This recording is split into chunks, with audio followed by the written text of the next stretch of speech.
सभी को नमस्कार। संसाधन और विकास पाठ में आज हम चर्चा करेंगे मृदा के प्रकारों पर। भारत में मृदा के कौन कौन से प्रकार पाए जाते हैं और किन राज्यों में कैसी मृदा है, आज हम उसी पर ही बात करेंगे। तो सबसे पहले हम मृदा के प्रकार पर हम बात करते हैं। हमने भारत की जो मृदा मिट्टी है उसको 6 भागों में बांटा है। एक जलोढ़ मिट्टी, काली मिट्टी, वन और जो है पर्वतीय मिट्टी, लाल और पीली मिट्टी, लेटराइट मिट्टी और शुष्क मिट्टी, इन 6 भागों में बांटी हैं। सबसे पहले जलोढ़ मिट्टी के हम बात करें तो जलोढ़ मिट्टी जो है भारत की सबसे उपजाऊ मिट्टी है, जिसके 2 प्रकार हैं, बांगर और खादर। तो ये भारत के ज़्यादातर गुजरात, कुछ हिस्सा जो है राजस्थान का, इसके अलावा जो मुख्य रूप से जलोढ़ मिट्टी है वो है पंजाब, कुछ हिमाचल का क्षेत्र, हरियाणा, उत्तर प्रदेश और जो है बिहार का क्षेत्र, साथ में पश्चिम बंगाल का ये जो क्षेत्र है, और कुछ जो पूर्वी घाट का क्षेत्र है, इसमें जलोढ़ मिट्टी पाई जाती है। और उसके बाद हम बात करते हैं काली मिट्टी। काली मिट्टी का जो ये क्षेत्र है ये प्राय कुछ राजस्थान का हिस्सा है, कुछ मध्य प्रदेश का हिस्सा है, कुछ जो है गुजरात और राजस्थान, ये जो है काली मिट्टी के क्षेत्र पाए जाते हैं। और इसके बाद हम बात करते हैं लाल और पीली मिट्टी। ये जो क्षेत्र आप दिखाई दे रहा है लाल और पीली मिट्टी का क्षेत्र है, जहाँ पर जो है झारखंड है, नीचे उड़ीसा का कुछ हिस्सा है और छत्तीसगढ़ का हिस्सा है, तमिलनाडु और कर्नाटक का हिस्सा है, ये जो क्षेत्र हैं। इसके अलावा अरुणाचल प्रदेश का, मणिपुर, त्रिपुरा, मिजोरम और असम का कुछ हिस्सा जो है इस प्रकार की मिट्टी के जो क्षेत्र हैं। और इसके बाद हम बात करते हैं पर्वतीय जो है मिट्टी पर, जहाँ पर ज़्यादा पहाड़ हैं, पर्वत हैं। ये प्राय जम्मू कश्मीर का जो क्षेत्र है, कुछ हिमाचल उत्तराखंड का क्षेत्र है, सिक्किम का क्षेत्र है और अरुणाचल प्रदेश और पूर्वोत्तर राज्य में बहुत सारे राज्यों में पर्वतीय या वन वाली मिट्टी पाई जाती है। 5वें नंबर पर है लेटराइट मिट्टी।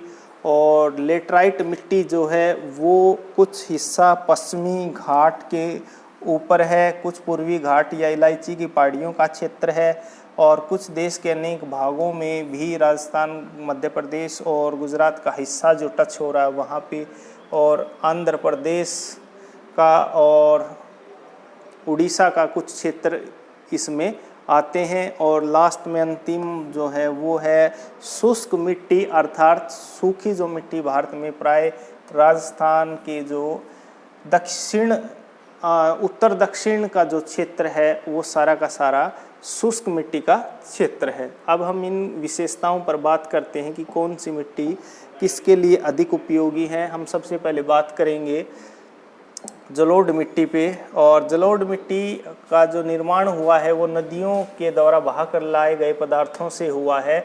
और जलोढ़ मिट्टी खास बात यही है कि यह बहुत उपजाऊ है। गेहूं, गन्ना, कपास, चावल आदि के लिए बहुत उपयोगी है। ये प्रमुख फसलें हैं जहां पर जलोढ़ मिट्टी में की जाती है। और इस मिट्टी की खास बात यही है कि मैग्नीशियम कार्बोनेट, पोटाश, चूना आदि इसमें पाया जाता है। इस मिट्टी में नाइट्रोजन की मात्रा कम मिलती है, प्राय ये देखा जाता है। और यह 2 प्रकार की होती है, पुरानी जो उसको जलोढ़ या बांगर कहते हैं, और उसको जो नया जलोढ़ है उसको खादर कहते हैं। तो ये जो क्षेत्र है ये सारा का सारा क्षेत्र जलोढ़ मिट्टी का क्षेत्र है भारत में।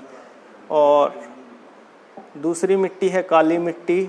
और काली मिट्टी आपको पता है कि कपास के लिए बहुत ही उपयोगी है, प्राय इसका रंग काला होता है। काला इसलिए होता है कि जो मिट्टी में सबसे अधिक जो है सबसे कम मात्रा में जो है इसमें नमी पाई जाती है, और कार्बन की मात्रा सबसे अधिक होने के कारण जो है इसको अधिक रंग इसका काला होता है। और प्राय इस मिट्टी का रंग काला होता है। इसको रेंगर मिट्टी के नाम से भी जानते हैं, तो काली मिट्टी का दूसरा नाम है रेंगर मिट्टी।